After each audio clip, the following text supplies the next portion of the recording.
team you care for, or if you care at all, lean in today because there's something for everybody in this sermon.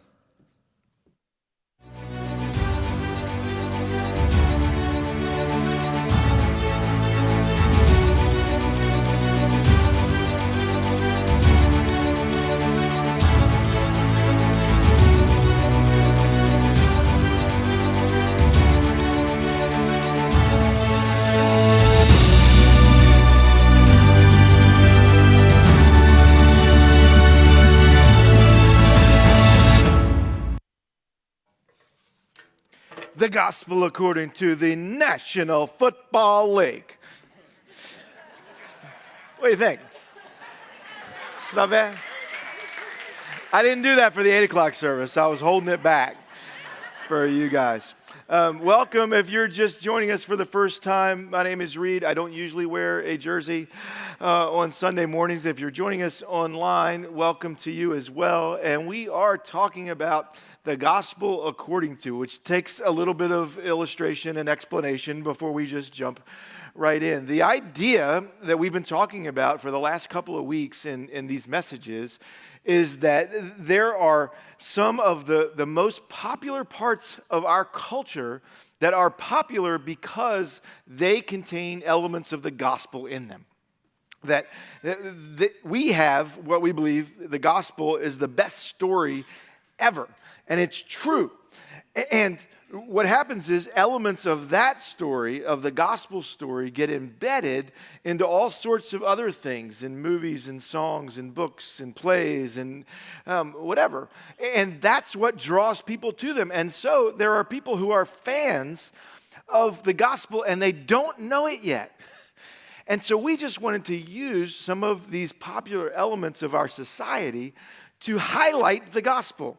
This is not about promoting or bashing any of the topics that we've chosen. So we're not bashing the NFL today, nor are we promoting the NFL today. What we're doing is talking about the gospel. And our hope, as I said last week, is if we do this well, that a couple of things will happen. One is we'll get better at telling our story. That the gospel will get presented every week in a new and in a different way that makes sense to people. And that second, then we would shape our culture because we tell the best story. So if you're just joining us, the last couple of weeks we looked at the gospel according to Stranger Things, the most streamed Netflix show of all time. And we said the whole show is based on this idea of the upside down, that there's an upside down world right next to the one that you live in. And that's Jesus' line. That's what he taught. They took it right from him, and then they made a show about it in a whole completely different way than what he was envisioning. But Jesus talked about this upside-down kingdom that you could live in if you wanted, that was right here, right now, alongside the one that we're aware of. So you can go back and listen to week 1 if you want to catch that message. Last week, if you were with us, we talked about the gospel according to the Avengers. And we looked at how in every culture, in every century, there have been heroes, that we create heroes, where the cultures that have nothing else in common create the same types of heroes with the same types of character traits. And the reason we suggested that happens is because we were created looking for a hero, looking for someone who had those kinds of traits. And the good news, the gospel is, there is one. You don't have to say, is there a real Superman dad? Yes, there is, actually. And we can rejoice in that, and that changes our lives. That was last week. You can go listen to that message as well. Now, this morning, we chose the topic, the NFL, and it's a little bit different, and you'll see why and how as I begin to unpack this for us together. But it is easy to see why the NFL, when you are thinking about the most popular elements of our culture, that the NFL has to make the list. Would you agree? That whatever your particular bent is, somebody's watching football, right? I just looked up a few stats to sort of back this idea up. It's not just my crazy harebrained opinion.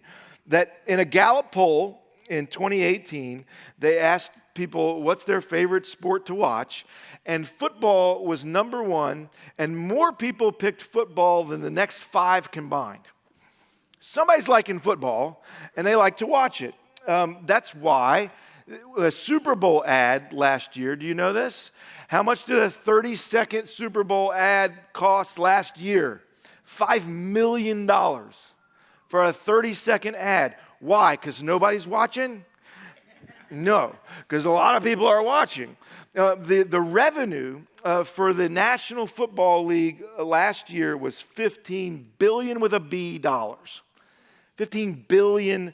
If you went back and looked at, because I did, the top 10 TV shows of the last 10 years, each year they do the top 10 list. The Super Bowl is number one every single year, and the only other thing that shows up regularly in that top 10 list besides football games are presidential debates and once or twice the Academy Awards.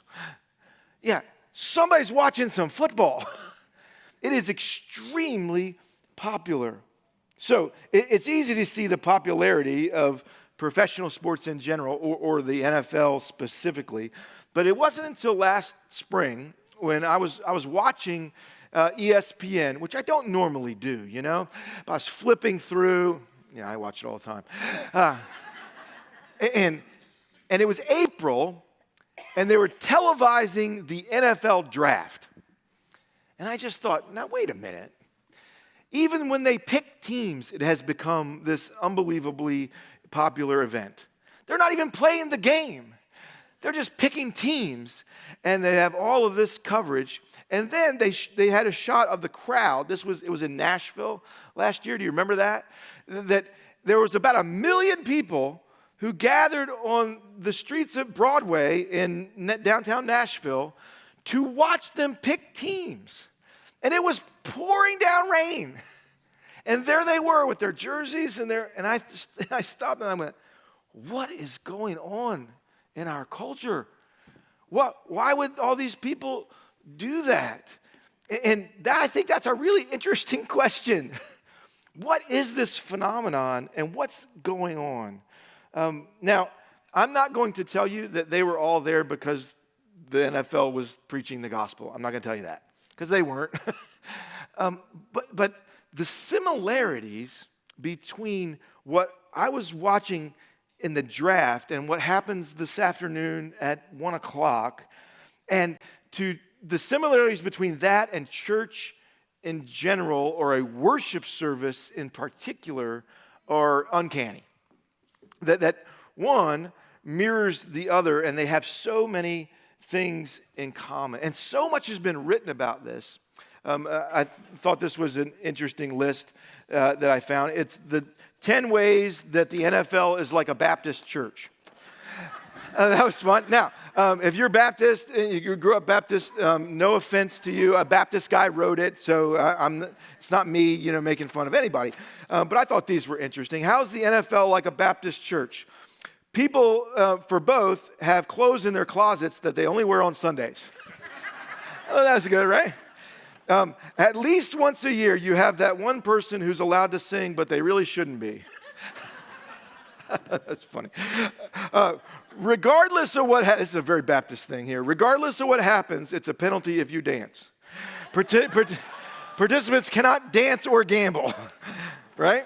I'm not going to read them all. Two more. The songs you hear are usually a decade or 2 or 3 or 4 behind. That was interesting. And this last one, this is so true, right? Some people have been sitting in the same seat for years. And if you sit in it, things could get ugly. Yeah. And so the similarities between a worship service and what happens on game day is uncanny. We had the opportunity this past week to sit down with someone who has a very particular perspective on the National Football League. It's Jerry Sandusky, and he's the voice of the Ravens. If you've ever listened to a Ravens game, that's Jerry with a G, he likes to say, calling the game. And Joe Rabb got to sit down with Jerry and ask him about his particular perspective on the National Football League. I think you'll enjoy it. Take a look. Just wanted to have an opportunity to ask you some questions and just thank you for being willing. My pleasure. So when did you become a fan of the NFL? I guess the day I was born. My dad was an assistant coach for the Colts, literally from the day I was born. He was on the practice field. Don McCaffrey's wife, June, who was another assistant coach, walked out onto the practice field and said, "Fourth boy." And my father, I think his response was, "Great, all right, guys, now let's work on the dive to the left." So it was a very different era back then. But right out of the gates, I was born into it, literally born into it. If you could change something about the league, what would it be? I would become the czar of uniforms, and I would change most of the uniforms. I want to be the uniform czar. I appoint you. I would love to be. In my next life, I'll be the uniform czar. And I don't like most uniforms. I don't like the Ravens uniform. Even the black on black, blackout one. The blackout one is the only Ravens uniform I really like. All right, at least you respect but black helmet, purple jersey, black pants? Come on. Yeah. That's terrible. I'm with you. The Cleveland Browns, that looks like a bachelor's apartment. Yeah. Brown and orange, that's a fashion statement? What's the craziest thing you've seen a fan do? This is a church service? Yeah. The degree to which people are willing to lose it never, ever fails to surprise and entertain me. So, who has the craziest fans? Everybody. Everybody believes they have the craziest fans, but the real question isn't who has the craziest fan. The question is, how do you define crazy? Yeah, I've got no stake in the Ravens, and you and I have had conversations where we've seen each other on Monday morning, and I'm dragging still on Monday morning because we lost on Sunday. But you do have a stake in the Ravens, an emotional stake. And big that's time. the power of it. And during those 3 hours, here's what happens. People forget their problems. They stop thinking about the pressure of their mortgage. They stop thinking about how much they dislike their boss. They stop thinking about the next day's math test. Envy disappears. Instead, what happens is they reach out their hand, they take the hand of the person next to them, and I becomes we. And that multiplies across a stadium. And all of a sudden, in a community where politics divides us, religion divides us, economics divides us, sports unites us. Well, when you're a spectator, and when you're a player, it's really appropriate, and when you're a broadcaster, you are completely in the now. When I'm broadcasting a game, I'm literally never anyplace else. My mind is nowhere else. When was the last time in your life you could say, man, for 3 hours, I was totally present? Imagine the benefits of doing that with your family. Yeah. Imagine being totally present with your wife and children for 3 hours. Not just physically, but mentally, emotionally, and spiritually. Yeah. And that's what sport teaches us, if we're willing to learn. That's right, if we can learn it. How does the NFL, how is it similar or different than what you see of a church experience? The real similarity is community. People coming together, sharing in something that is larger than them, that they cannot create alone. Sports, church service, we come together. Karl Marx called religion the opiate of the masses. If Karl Marx were alive today, he would probably call it the NFL, the opiate of the masses. Because it's a different opiate, but it provides a similar benefit to the masses. When you visit with your minister, the head of your church, you expect him to be a spiritually attuned man or woman, Let's hope so. right? Do you expect him to be able to dunk? Do you expect him to be able to run over a 230-pound linebacker? Do you expect him to be able to lay out on the goal line for a game-winning catch? I'd love to see him try. But you don't expect him to do it. No, but it'd be hilarious. And yet, as Americans, we expect our sports heroes to be financially literate, emotionally competent, Incredible role models. and spiritually cognizant.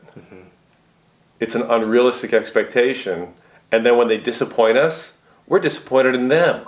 Instead of kicking ourselves for thinking some 24-year-old who is fully undeveloped, as we all are at that age, was the person I was putting all my faith in. Yeah. Hello, McFly, Yeah. where are you looking?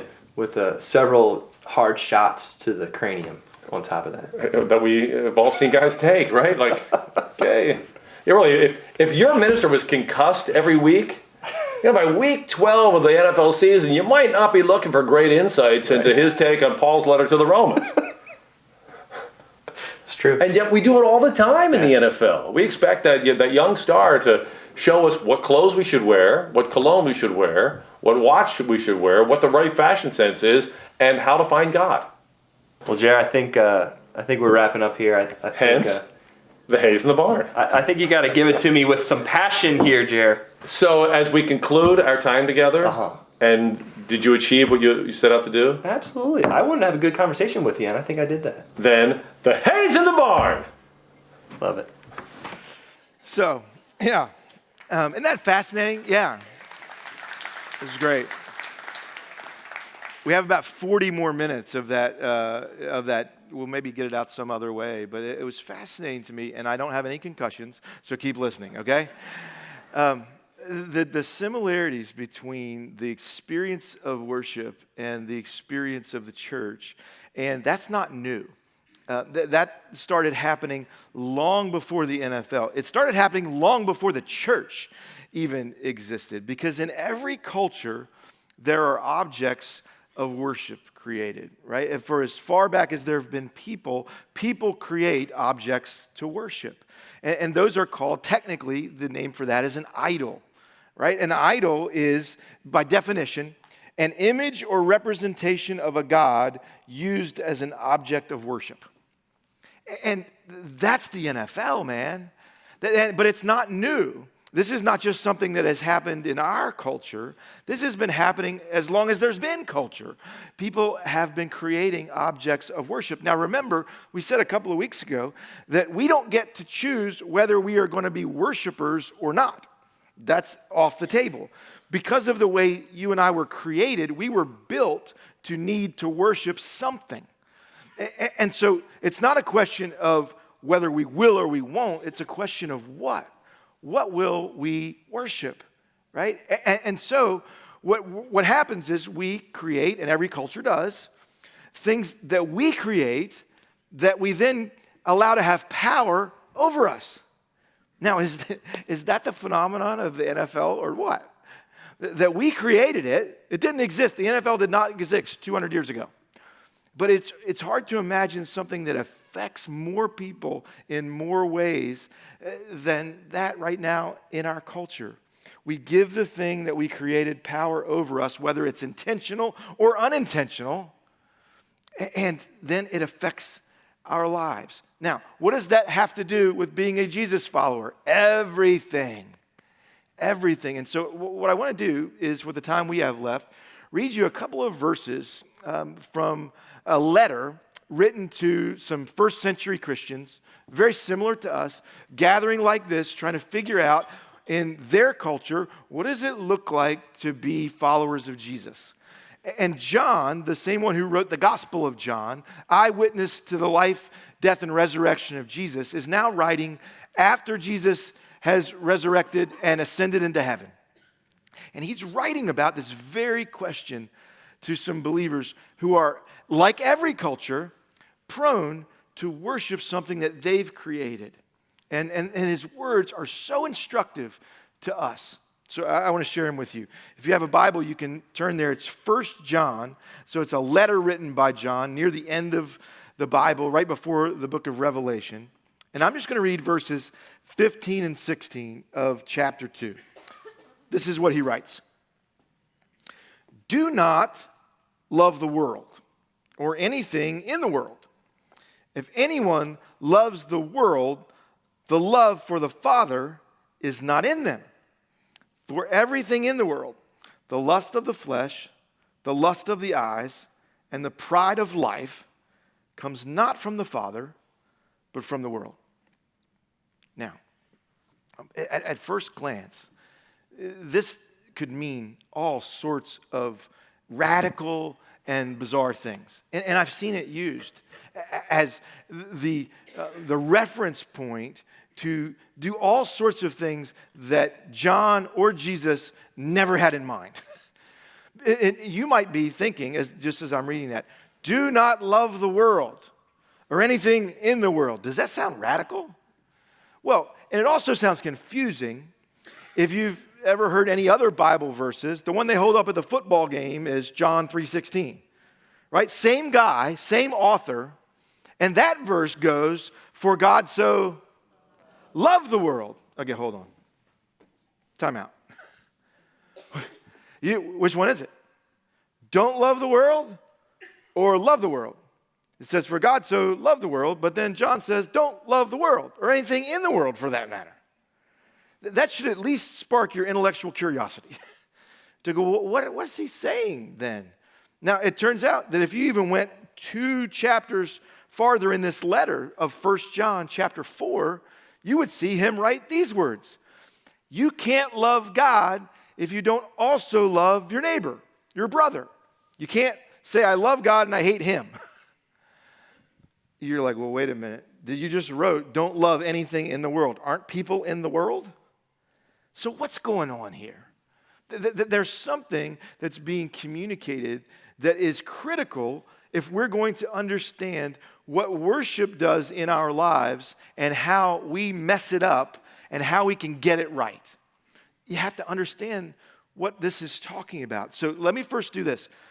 Let me tell you what it does not mean when it says don't love the world or anything in the world. Because I think early on, as my life unfolded as a Jesus follower, I heard a whole bunch of people tell me a whole bunch of things that have nothing to do with what Jesus was talking about here.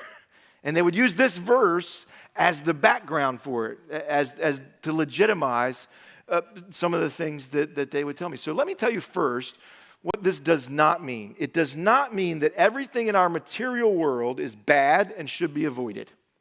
That's not it. The idea that everything spiritual is good, but everything physical is bad, and it's all going to burn someday, that's just false. That's not true, and it's certainly not what John had in mind when he wrote this verse. There's a name for that. It's called dualism, and that's not Christianity, at least rightly understood Christianity. That anything that's not expressly spiritual is bad. If it's not Christian, it's bad. That's just false, okay? And that has some implications. This is not actually even what the sermon is about, but I feel like I got to get it off my chest, okay?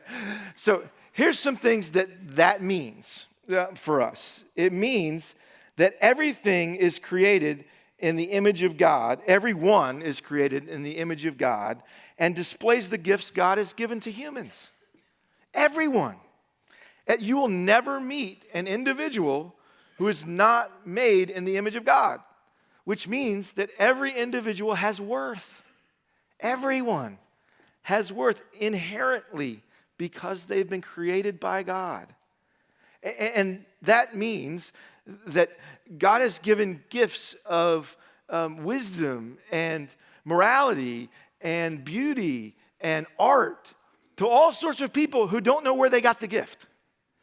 But that doesn't mean that their gifts are not glorifying to God, just because they have not yet figured out where they got the gift. I'll tell you where they got the gift, from their Creator. So everyone has worth. You'll never meet anyone who doesn't have worth. And second, our world matters. Like the physical world matters. I'm not telling you to be an extremist or something like that. I'm saying that you can't be a follower of Jesus and say it doesn't matter what we do to our planet. You just can't. It matters. Work matters. What you do from Monday through Friday or Saturday or sometimes on Sunday, it matters. It's not just taking up space on the planet so you can pay your bills until Jesus comes.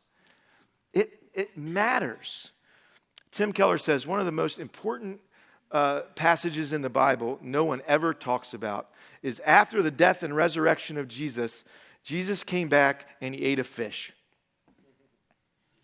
Yeah, you see, you didn't think that was important, did you? Yeah, and what did he do? So this is the glorified Jesus. Is he in need of sustenance? Well, he eats a fish. He eats a real fish, and he says the physical is going to be redeemed too. It's all going to be redeemed. It's not just spiritual. So people matter, and the environment matters, and work matters, and bodies are not evil. Your body is not evil. in any way. It was created by God. So that's not what the sermon's about, okay? But that's what this does not mean. It doesn't mean that all things physical are bad, all things spiritual are good, when it says don't love the world. So what does it mean? What does it mean when it says don't love the world? It's talking about a mindset or a value system that places the top priority on things of this world and good things of this world. Like, so to be a human is good. Humanism is not. It will destroy you. So pleasure, experiencing pleasure is good. Hedonism, living for that pleasure, will destroy you. And that's what this scripture is talking about. That the idea of us worshiping things we've created instead of the one who created us will ultimately be destructive. And you would vote for that in theory. And then you go out and live your life like I do, and we end up placing the wrong things in the wrong place to our detriment. Let me show you. It says in verse 16, everything in the world. And then it lists 3 things. And if you were paying attention, you'd be like, wait, there's way more things in the world than 3 things. So what's the point here? It says the lusts of the flesh, the lusts of the eyes, and the pride of life. So it's saying, don't love any of these things. But this is what we end up doing. We end up loving them. The word lust there is the Greek word epithumia. And I don't usually do Greek words, but let me tell you. Thumia means desire. And epi is a prefix that's attached to the front of that word.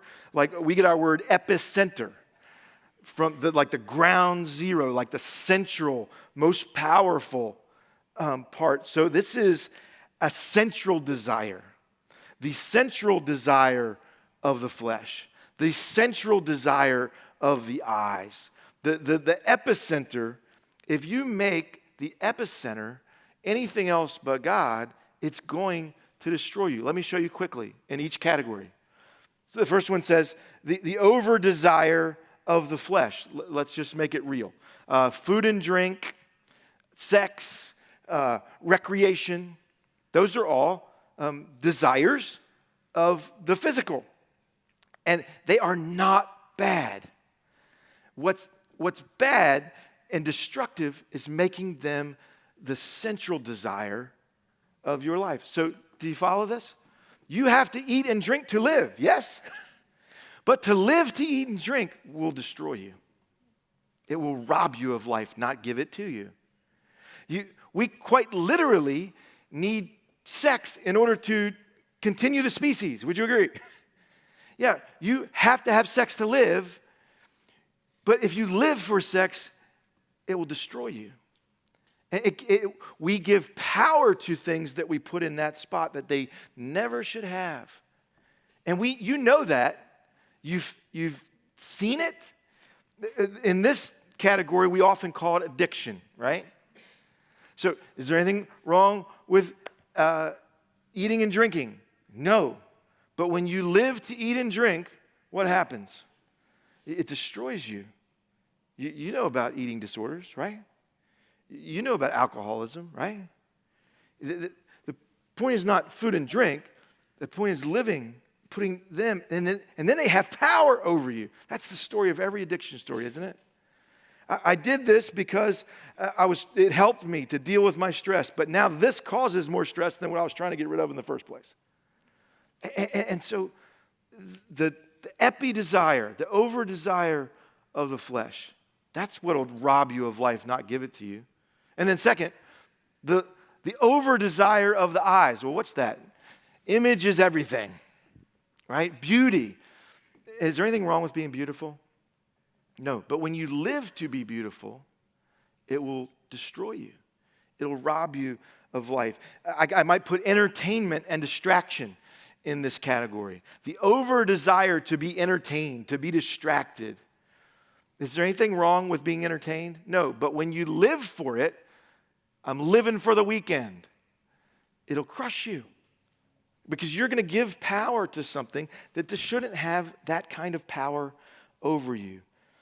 The lusts of the flesh, the lust of the eyes, and then this last one, the pride of life. Now that's interesting because whenever you see a Semitic writer of this kind give a list, the order's super important, especially if there's a list of three, more important. And this list is in ascending order of destructive power, which is exactly the opposite of what we usually think, right? We usually think, oh, the lusts of the flesh, those are, sex and drinking, that's the worst part. They are completely destructive if put in the wrong place, completely. But they're the least destructive on the list. and they're the most scandalous things, right? But then lust of the eyes, maybe not as scandalous. Pride? Is that the worst one? You bet it is. That's the worst one. That's the most destructive on the list. I can't say it better than C.S. Lewis, so I just want to read you his quote about pride. This is from Mere Christianity. He writes, "Pride is purely spiritual. Consequently, it's far more subtle and deadly. For the same reason, pride can often be used to beat down simpler vices. Teachers, in fact, often appeal to a boy's pride, or as they call it, his self-respect, to make him behave decently. Many a man has overcome cowardice or lust or ill temper by learning to think that they are beneath his dignity. That is pride. The devil laughs. He's perfectly content to see you becoming chaste and brave and self-controlled, provided all the time he's setting up in you the dictatorship of pride." He continues, "Pride is spiritual cancer. It eats up the very possibility of love or contentment or even common sense." Yeah, the pride of life. And here's why. When you turn good things into central things, what you're doing is you're creating a strategy to live independent from God. You're asking that thing to give you what only God can give you, and therefore you give it the power that only God should have over you. And here's the kicker: it doesn't love you. Newsflash, the NFL does not love you. It does not. It doesn't. Beer does not love you, right? And the point is that then it gets power over you because you put it in the wrong place. And the reason that you do that is so that you can live any old way you want. It will rob you of life, not give you life. So it's a double-edged sword, and we'll wrap up. The double-edged sword is that we have disordered desires, but we also have dislocated love, right? That in verse 15 it says, "The love of the Father is not in them." And therein lies the double-edged sword, but also that's the answer. The love of the Father is not in him. Because the love of the Father, not just generically being love, but the love of the one who created you is what we all are so desperate for. That's what you're after. And when you can put that, I've been loved by the one that matters, in the center of your life, all the other desires can take their rightful place. You can go cheer your brains out today in the right way, and it won't rob you of life if the love of the Father is in you. So let's be really clear on what I'm saying this morning. Your problem is not that you love football too much. It's that you don't love Jesus nearly enough. That you already know how to be passionate and worship. We just do it for the wrong stuff. So what about if we took our understanding of what it means to be a passionate fan, a fanatic. I love Jerry Sandusky says, it's just a matter of how far people are willing to lose it all. They're willing to lose it. Are you? Are we? We know how to do this. What if every time we gathered on a Sunday, it was like game day, right? This was like the sideline, and we were all, calling plays, and we're saying, we're going to put our faith into action. You know how to get passionate about that. And I'm like the coach, And so we're ramping up the game, and we're thinking, this is going to be just like it is in the NFL. And then, oh my gosh, wait, what are these guys doing?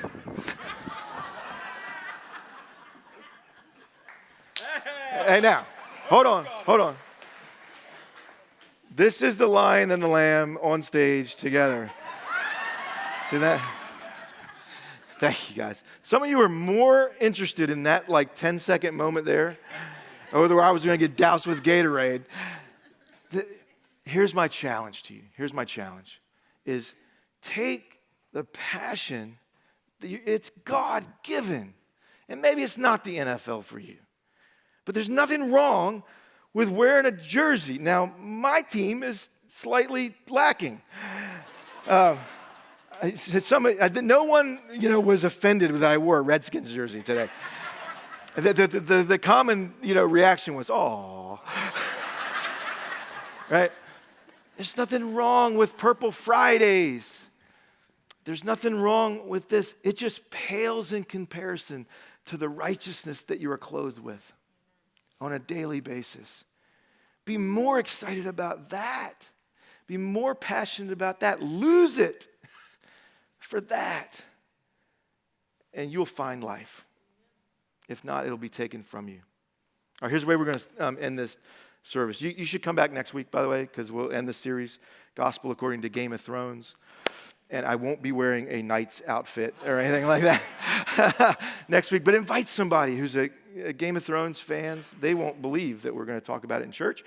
And so invite them back. Here's the way I want to end this service. I'm going to climb down and just go right in the middle of the room here. And then if we could just, and some of you won't like doing this, but just play along, will you? Pretend like you like it. And just scoot towards the middle. Some of you won't be able to get very far, maybe just this row. And we're going to put all our hands in the middle. And we're going to say game day on 3. Not because there's games happening at 1 o'clock today, but because you know how to worship. You know how to be a fanatic. You know how to be all in for the Lord. And we'll just do it together, okay? So you guys stand up. Everybody stand up. I'm going to jump down. Oh, there's a football. I got a football. So I'm going to go right here. How about that? Okay. So move in. Everybody move in. We're going to put our hands in the middle. Good job. Somebody right here is like, this is their first time. Everybody's gathered around the crazy man with the football jersey on. Okay.